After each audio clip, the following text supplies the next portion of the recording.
Welcome back to They Did What? Your source for the internet's craziest, most entertaining stories, where I go over them, analyze them, and most certainly make fun of them. Guys, I just got back from vacation. I'm sure you guys noticed I haven't been around for a while. I was out west, Arizona and Utah, National Park Tour, had a blast. And now I'm back, so there'll be a lot of good videos going on for the rest of the month. So I appreciate your patience. Had an awesome time out there. Yeah, a lot of you guys that follow me on X or Instagram got to see a lot of the pictures and videos, so I appreciate your comments. It was fun showing them with you guys. So if you don't follow me on X, come check me out. The handle's SSM Channels, or on Instagram, Strong Successful Male. But anyhow, so for today, we have an update to my most favorite popular story of all time, and the longest one, titled, "While Wife Thought Her Affair Was Going Unnoticed, Husband Was Playing Long Game Preparing for War." And this is episode or part 15, I kid you not. We're going to have 26 by the time the summer comes, or ends. And guys, for the update here, this is all about what's going on with the guy right now. More stuff going on with his soon-to-be ex, Emily, which is not going to surprise you at all. And things this guy learned about by talking to her dad, his soon-to-be ex-father-in-law. Remember, the father-in-law had a big problem with this guy in the beginning? Well, father-in-law now knows reality. So I'm going to continue on with this story. This is one small update and then a longer update that he put out a couple days ago. A lot of you guys let me know about this update, but I couldn't do it because I was out west enjoying the vacation. So he continues on. He says, this is an update from May 8th. He says, sorry, I've been radio silent, mostly. I'm in the throes of some kind of food poisoning, I think. Basically, my internal organs are saying everyone out 2 exits. My mother-in-law has informed me that Emily is getting help in an intensive outpatient program for her anxiety and depression. There you go. For all you guys that called it, that sooner or later she's going to end up some program or something, there you go. Now, the only thing is, it's only a matter of time before she becomes hospitalized. I'm not saying I want that, or I'm sure most of you guys don't want that either, but I'm telling you, as a last-ditch resort. Shocker. So basically, she works during the day and goes there afterwards for a few hours. It was arranged by her parents working together with her attorney. If it helps her speed the process along so he can get divorced and her to accept reality, great. I just want to welcome all the new folks who've decided my little corner of Reddit needs a good talking to. He says, honestly, if I were writing a revenge fantasy, I'd post all of her affair evidence to social media and tell her something cool like it was just my turn, you SLUT. And then slap on some nice expensive aviators and swagger off into the sunset with my harem of open-minded supermodel girlfriends. I mean, at the very least, she'd be the one owning up in public and not me, for fuck's sake. In other words, this guy gets a lot of trolls, people saying that his story's BS, and I've been saying from the beginning, I believe this guy. He just has a great sense of humor, and he's doing this to cope. It says here, now for the newest part, and this is the thing he posted 4 days ago.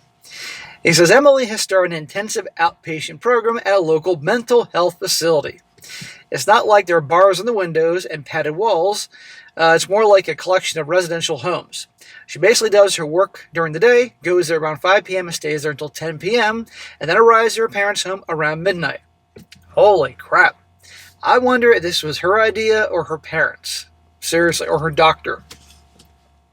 Well, for Mother's Day, I watched The Princess Bride, my mom's favorite movie, and sent my mother-in-law a cool houseplant with a card. I also called mother-in-law and spoke with her a bit. I told her I was moving back to my parents' place in order to fix the grill and to do some other light maintenance. My dad wants to rip out the old wood floors in favor of vinyl planking, which is effing bananas to me, but it's his house, so I'll do it. Remember this guy, the house he's been living in, it was his dad's house. And by the way, that's nice, he's so respectful and kind to his mother-in-law, but remember, I've been saying for a long time, even though she's been good to him, you can't fully trust her because ultimately she wants him back with a daughter. I think my dad has Airbnb fever, and thanks to his friend talking to him. The plan is to turn the house into an Airbnb in case I can't live there anymore, putting in a remote control combo lock and a Ring camera, basically making the whole house remote control. All Emily's stuff and pictures of us have been moved out of the place and given back to Emily. Well, that's good. My plan is to rearrange the furniture around so that it looks and flows completely different. I read that on a separate post as a suggestion on how to get over someone like this, and it sounded like good advice to me. I'll get rid of the bed and mattress and replace it with something from IKEA or Walmart or whatever my dad wants. That's a good idea. You split up, and the guy actually gets the place, And not only does he get rid of some shared furniture like a mattress, which sadly sometimes women bring their lovers on, but also rearrange the furniture to look a little different when she's not there. Things to help you move on. It's a good idea. The rent is pretty high in the areas of the city that I want to move to, so I think I'll see if I can live at our old place. Emily's been respectful of boundaries so far when she comes with the mother-in-law to drop off groceries to me, so we'll see if I can make it work. She hasn't shown up my work anymore. Well, that's good. For now. Lisa has me in a group chat with her friends. I never type or say anything in it, so I doubt they realize I'm there. All of her friends are laughing at John's stupid BS. Apparently John is telling Lisa that my wife is a jilted lover who's trying to get revenge against him because he refused to leave his true love and family after she blew up her own life to be with him. She texted a picture of a diamond bracelet John gave to her for Mother's Day. She has the kids that weekend. Don't you just wish you could just throw cash at a betrayed, enraged wife and make her docile and obedient? Apparently in John's world, women are robots powered by money. Remember, John's the guy who was banging his wife, the big affair and all that, and Lisa is his soon-to-be ex, and she's going to take him to the cleaners. That's what he deserves. My soon-to-be ex-father-in-law invited me out to the driving range. It was an olive branch from him. I'm not a golfer, and when father-in-law met me there, he apologized on behalf of himself for thinking I was the bad guy and all this, and for his daughter's behavior.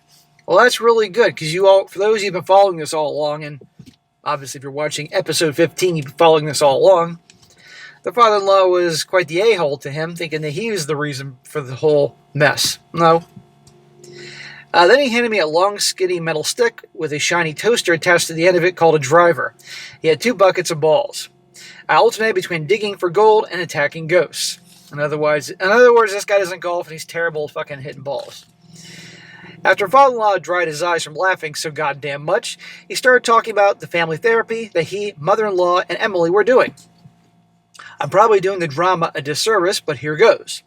He said that Emily grew up thinking that she had to be perfect all the time because that's the only time she received any kind of praise or love from her parents. She initially went out with me in high school because she thought I'd be the perfect boyfriend. I guess on paper, I'm quite the catch. Now we're getting somewhere, but I can see already, the parents are like, where did we go wrong, right? And so the dad's like, well, I must have done this, I must have done that, and that's why Emily's this way. Emily's a grown-ass fucking woman in her late 20s. She's accountable for her fucking actions here. How flattering. She fell in love with me, she says, only after we had been going steady for about a year, which doesn't sound like any big revelation. I mean, that's how it's supposed to be, right? You don't fall in love, then go out. You go out and then fall in love. I don't know what the hell she meant by that. Dude, take all this stuff with a grain of salt. She had known John for a while through his wedding venue, but when her business started floundering again in 2022, that's when she really started leaning on him. She was doing a lot more than leaning on John. This means that their professional relationship started before I knew about it. It was framed as a business mentorship where he unofficially would flow her some money occasionally to keep her business propped up. Get the fuck out of here. Nobody's going to just lend money out of the kindness of their heart. He was getting something out of this, whether somebody's going to get interest from this, or a stake in the business, or he's getting some ass. We all know the answer to that one. He apparently started demanding more and more of her time, making her into a personal assistant, where she'd run errands for him. Here we go. She's putting all the dad is now taking what she says, and he's putting the blame on John. All the blame is being shifted from Emily. You see it? You see this? Bullshit. That's when he started putting him on her schedule book because of all the time she was spending with him, and that's when I became aware of their professional relationship. Yeah, professional relationship, huh? He did legitimately mentor her in small business stuff and learned a lot from him. He says, take a night class, Emily. She knew she had crossed the line when he gave her the credit card. She was making purchases towards her business on it, which we had already verified in the credit card records that we got. John started expecting more and more from her and basically told her the gravy train would end if she didn't do something a little extra in return. See, I'm not going to deny that this guy isn't a sleazeball, wouldn't do this. But the point is, she's acting like she was so helpless. Bullshit. The father-in-law said that Emily called herself a prostitute in their sessions, but justified it at the time by telling herself that she wasn't asking for money. It was offered, and she merely accepted it, and I laughed at this.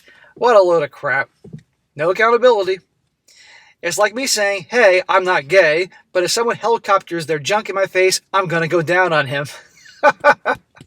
Well, pretty much. I remember I was always supportive and complimentary of her business sense. I was telling her at the time how impressed I was as she dug herself out of the hole that she was in. The father-in-law said that she said that I was the one thing in her life that made her feel like she could be a better person. And look how she treated this guy. And when she started lying to me about her business, got out of trouble, that illusion shattered. So she decided she must be a bad person after all, and acted accordingly by giving into John's advances. Oh, okay. Well, I guess I'm a bad person, so, since I'm a bad person, I gotta start sucking John off every other day. He says, so my TLDR is that she spiraled because being loved while lying made her feel like a fake, so she leaned into the fake. She didn't cheat because she stopped loving me. She cheated because she thought she couldn't live up to the version of herself I saw. What a steaming pile of crap. All this therapy she's doing with the mom and dad and the mental health stuff, and still the blame is being shifted away from her on John, or because mom and dad were tough on her as a kid. This is ridiculous. I don't know what to do with this information.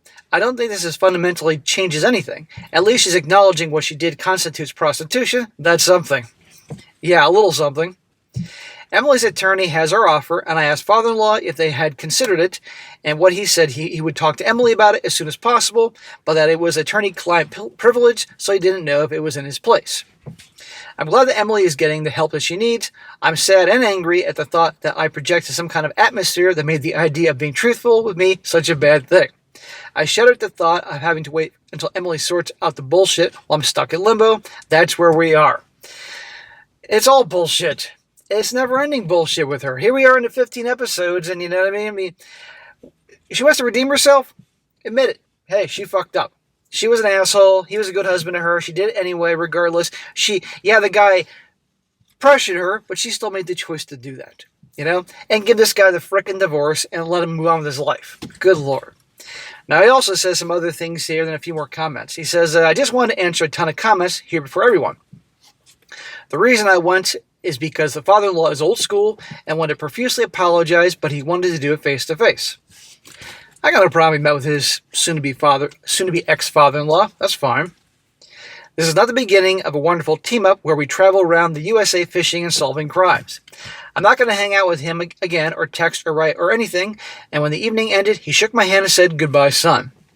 As for my mother-in-law goes, I'm delaying that as long as possible. If you read all my posts, you'll understand why. I know the relationship will end very soon, but I'm just delaying that as long as possible, and I think my mother-in-law is too. But I know I'm going to have to cut off that whole family in order to move on. It just hurts, mother-in-law hurts.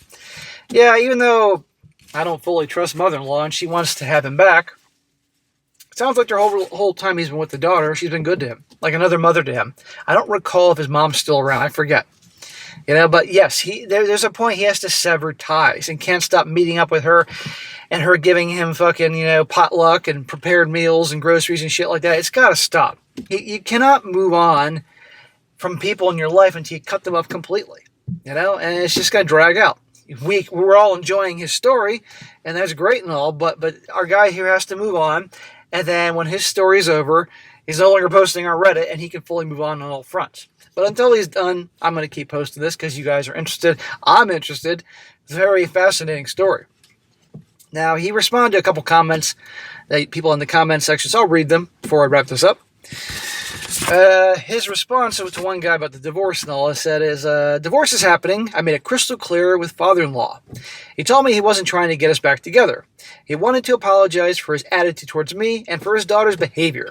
He also thought I'd be interested in some insight as to his daughter's thinking. Well, that's nice to hear, but still, the insight sounds just like she's trying to blame other things. He's a guy's guy, so he's not going to stand there and hold hands with me and look me in the eye and tearfully chat about feelings. His love language is smacking a small white ball with a stick. Sounds about right. And another one, he says here, the father-in-law is not Johnny's biggest fan, but he's pretty much on everybody's shit list.